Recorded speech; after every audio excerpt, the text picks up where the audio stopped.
But ఆ details ఏం లేవు. ఆమె ఇవన్నీ చూసుకుంటుంది అనేది. ఆమె డీటెయిల్స్ కూడా వాళ్ళ అమ్మా నాన్న పేర్లు గానీ, వాళ్ళ ఫ్యామిలీ పేర్లు గానీ, ఆమె ఎక్కడ చదివింది, రష్యాలో ఏం చేసింది, అవేవి కూడా డీటెయిల్స్ ఇప్పటివరకు ఎవరు కూడా బయట పెట్టలేకపోతున్నారు. ఏ మీడియా కూడా కనుక్కోలేకపోతుంది. ఇదొక ఆశ్చర్యమే. మనకు మామూలుగా రాజకీయ నాయకుల ఫ్యామిలీస్‌లో పిల్లలు గానీ, ఫ్యామిలీస్ గానీ పబ్లిక్‌లోకి వెళ్ళిపోతాయి. కానీ పవన్ కళ్యాణ్ మాత్రం ఈ విషయంలో అత్యంత సీక్రెట్ మెయింటైన్ చేస్తున్నాడు. దానికి ఒక కారణం ఏందంటే ఆహ్, ఒక భద్రత అనేది ఒక కారణం అయితే, భద్రత అయినా ఇప్పుడు జగన్ పిల్లలు ఉన్నారు. ఎక్కడ చదువుతున్నారు, ఏం చేస్తున్నారో అందరికి తెలుసు అక్కడ.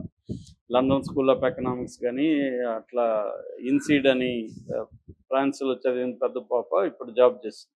ఇవన్నీ తెలుసు కానీ, ఈ పవన్ కళ్యాణ్ పిల్లలకి సంబంధించి మాత్రం అత్యంత సీక్రెట్ మెయింటైన్ చేస్తున్నారు. అయితే ఈ ఇద్దరు పిల్లలు పెద్ద అనాలెడ్జ్ ఇద్దరు పిల్లలు కూడా వాళ్ళు ఇండియన్ సిటిజన్స్ కారు వాళ్ళు.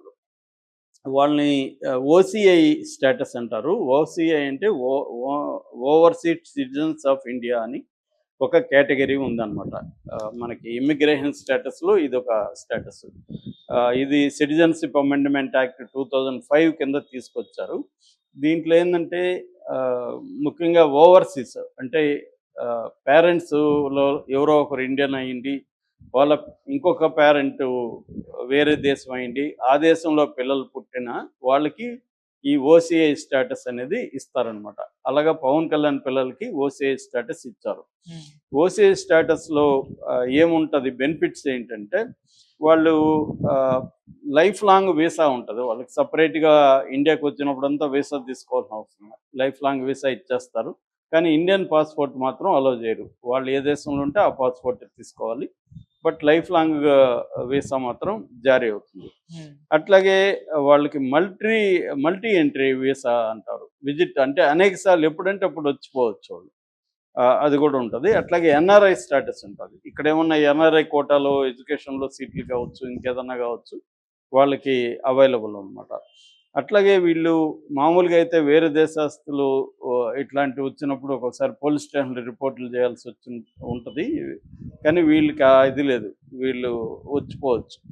ఆహ్, అట్లాగే వీళ్ళకి ఎంప్లాయ్‌మెంట్ వీసా అవసరం లేదు. మామూలుగా ఇక్కడ వచ్చి ఉద్యోగం చేసుకోవాలన్నా, వ్యాపారం చేసుకోవాలన్నా చేసుకోవచ్చు.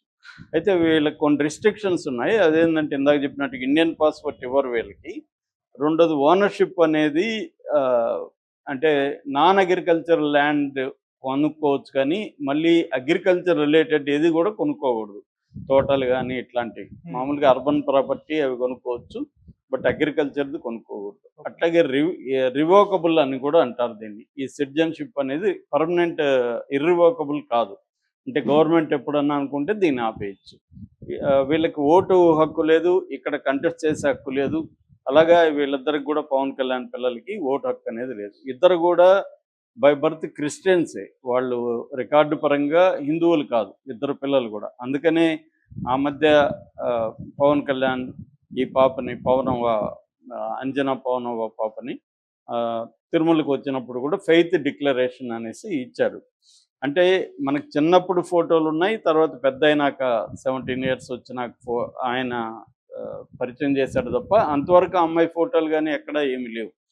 అంటే అది కూడా ఎందుకు చేశాడు, జగన్ని ఇబ్బంది పెట్టడం కోసమే చేశాడు. జగన్ అప్పుడు నేను డిక్లరేషన్ ఇవ్వాలను అంటే, నేను చూడు నా పాపకి ఇస్తున్నాను అని చెప్పడానికో పవన్ కళ్యాణ్ చేశాడు తప్ప అది కాదు. అందుకనే పవన్ కళ్యాణ్‌ని వీళ్ళు వైసీపీ వాళ్ళు విమర్శిస్తున్నారు. ఈయన ఒక పక్క వీళ్ళ భార్య క్రిస్టియను, ఈయన చర్చికి వెళ్తాడు, వీళ్ళ పిల్లలిద్దరు క్రిస్టియన్సు, ఇక్కడేమో సనాతన ధర్మం పేరుతో గొడవలు పెట్టడానికి ఈయన ట్రై చేస్తున్నాడు అనే విమర్శలు కూడా ఈయన మీద ఉన్నాయి.